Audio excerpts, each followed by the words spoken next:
સરકારી યોજનાઓની માહિતી મેળવવા સબસ્ક્રાઇબ કરો અમારી ચેનલ સંજુ માહિતીને। નમસ્કાર મિત્રો, આ વિડીયોમાં આજે આપણે ખાતેદાર ખેડૂત અકસ્માત વીમા યોજના વિશેની સંપૂર્ણ માહિતી મેળવીશું। મિત્રો, અપેક્ષા રાખીએ કે કોઈ પણ ખેડૂત મિત્રને આ યોજનાનો લાભ લેવાની મિત્રો જરૂરિયાત ઊભી ન થાય, પરંતુ મિત્રો સરકાર દ્વારા યોજના બહાર પાડેલ છે તો આપણે થોડીક તેના વિશે માહિતી મેળવી લઈએ।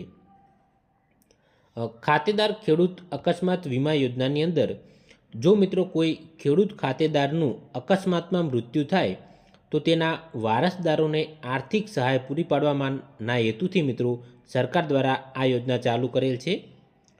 ગુજરાતની અંદર મિત્રો ઘણા સમયથી આ યોજના અમલીકરણ છે, પરંતુ ઘણા બધા ખેડૂત મિત્રોને આ યોજનાનો ખ્યાલ ન હોય। અકસ્માતમાં મૃત્યુ થયેલ ખેડૂતના વારસદારો મિત્રો આ યોજનાનો લાભ લઈ શકતા નથી। આ યોજનાનો લાભ લેવા માટે મિત્રો જમીનના ઉતારાની અંદર તમારું નામ હોવું ફરજિયાત છે। અકસ્માતના કારણે મૃત્યુ થયેલા તમામ ખેડૂતો એટલે કે 5 વર્ષથી લઈ અને 70 વર્ષ સુધીના તમામ ખેડૂતને મિત્રો આ યોજનાનો લાભ મળી શકે છે। 5 વર્ષથી લઈને 70 વર્ષ સુધીના તમામ ખેડૂત મિત્રોને આ યોજનાનો લાભ મળી શકે। આ યોજના માટે મિત્રો સરકાર દ્વારા 2 લાખની સહાય આપવામાં આવે છે।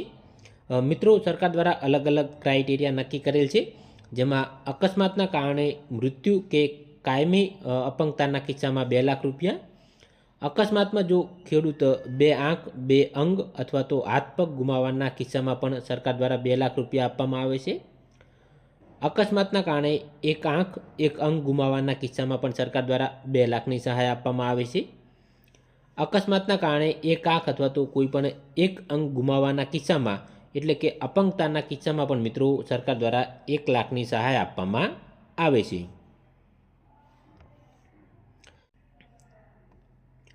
હવે મિત્રો સહાય લેવા માટે તમારે કયા કયા કાગળો રજૂ કરવાના રહેશે તેની વાત કરીએ।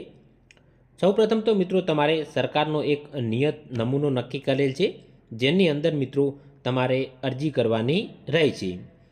આ અરજી એ મૃત્યુના 90 દિવસની અંદર મિત્રો તમારે જિલ્લા ખેતીવાડી અધિકારીને કરવાની રહેશે।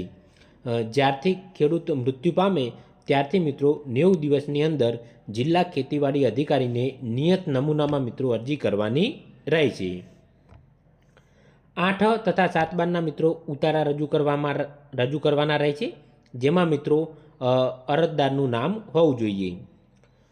પોસ્ટમોર્ટમ રિપોર્ટ એટલે જો અકસ્માતમાં મૃત્યુ થયેલ હોય તો તેનું પોસ્ટમોર્ટમ મિત્રો ફરજિયાત કરાવેલું હોવું જોઈએ। એફઆઈઆરની કોપી એટલે કે મિત્રો તેની અકસ્માતની એફઆઈઆર પણ થઈ હોય કરાવેલી હોવી જોઈએ અને તેની પોલીસ સ્ટેશનમાંથી તમારે એક કોપી લાવવાની રહેશે, તે પણ મિત્રો રજૂ કરવાનું રહેશે।